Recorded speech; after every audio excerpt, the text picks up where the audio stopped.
Okay, if there are any other questions, Dr. Haney, introduce. As I often like to say, we do two primary things here at the College of Lake County. We prepare students for transfer, and we prepare students for jobs. A couple weeks ago, or actually a couple months ago, Karen Lavin talked about our guaranteed transfer agreements. Tonight, I've asked Dr. O'Brien to talk about some of the work that we're doing to leverage relationships with local businesses as part of our career advisory committee. So I'll turn it over to Dr. O'Brien. Thank you. So one of the major ways we connect with employers and organizations in Lake County is through our career advisory committee structure. And we're fortunate to have 37 committees that support our career programs here at the college. Those are the programs that do, as Dr. Haney said, lead to employment directly upon completion of a certificate or an associate in applied science. And so those committees really are individually tailored to the programs to support them and ensure that we're matching industry standards, we're aligning our curriculum to expectations that employers have, supporting that curriculum design, and also they do get pretty active and help us in ways like advising on equipment, coming in and actually doing some student assessments and looking at student portfolio work, looking at student artifacts and weighing in on how our students are doing. We're fortunate also to have the volume. We do over 400 members that are assigned across those 37 committees. They do meet twice per year, and one of those times traditionally happens in April for many of the committees when we hold an annual recognition event. And at the event, which just took place on the 7th and the 21st, we had a packed house. We do split the event because we're so large now, and we had over 200 attendees come to this Career Advisory Appreciation event.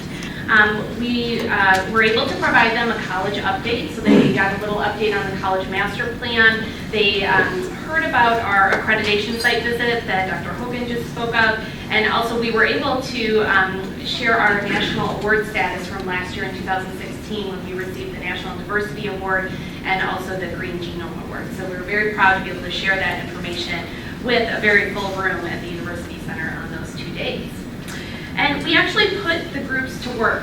This is a unique approach, I think. We don't see this much out in the community college field, but we have relied on our career advisory committee members to give us feedback on two important areas that are connected to student learning. The first was in 2015 when we asked them to weigh in and help us prioritize and craft our college learning outcomes. We refer to those as our CLOs, and you actually have them at your place this evening. There's a piece of paper attached to a program brochure, and right on the cover is the list of those CLOs. So what we did is in 2015, we asked our advisory members to weigh in on what were the highest priority institution level learning outcomes that we would want all CLC students to leave having mastered those outcomes. And you can see the 8 that we landed on. We're currently assessing those on a routine basis. It was one of the highlights of the accreditation visit recently. And we really haven't seen out in the field that other institutions of higher ed are leveraging their career advisory committee members around these learning outcome statements and what's of highest priority to the employers out in the field. Then what we did is we leveraged their expertise again just over the last few weeks, and we had them weigh in on career readiness skills. And these pictures are reflecting an activity that, again, I put them to work when they were with us. And it had some pretty amazing responses. What we did is we asked them to consider new hires or interns that they may bring into their organization and what the highest priority career readiness skills are that they would require or expect of those individuals. These are very important elements that complement what we do here in the discipline-specific learning that happens. And we were able to ask these career advisory committee members to help us prioritize what is most important to them. So skills such as arriving to work on time, that's kind of a known one, but we asked them to weigh in on some higher order skills such as flexibility, focus, carefulness, creativity. You can see some of the skills that we asked them to consider what was most important. And the way we'll be using this information is we'll be using it to inform curriculum development here at the college. We have a faculty advisory group that's weighing in on these types of career readiness curriculum elements, and now we'll be able to have this as input into our decision-making process and how we design that curriculum using our local employers' feedback. feedback. So it was a great activity, and we did have a lot of feedback that the conversations that happened in the larger event carried over into the individual committee meetings because they were so robust and they really felt that it was applicable and important and timely. So we were very proud to be able to get that feedback from those members. And then finally, the last thing we did at this event was we celebrated our inaugural recipients of the Employer Partnership Award. And that's what the brochure is representing that's at your place. And actually on the back side of that learning outcome sheet is a list of the employers that we recognized for 2017. These are a few pictures here of the bronze, silver, and gold level award winners for 2017. And we're looking forward to being able to recognize them in multiple ways. We hope now that we've provided that award that we'll be able to have a public display here at the college recognizing employers that have reached these levels of achievement. And this will be an annual recognition program that we'll be able to do and use the Career Advisory Appreciation event to launch that each year. So if there's any questions? This is great. How are businesses and employers being recruited, selected? What are you doing to expand that? And it is great. You've done wonderful work on this. Thank you. Well, we have both proactive and reactive ways of being able to recruit new members. So really the department chairs, the faculty of the program areas along with the deans are very proactive in going out and soliciting membership. And they use different avenues to do that. Lake County Partners has been a conduit for us. Lake County Workforce Development and the Workforce Investment Board has been a conduit to get to those businesses. And many have personal relationships that they brought with them from the industry, and so they harness those as well.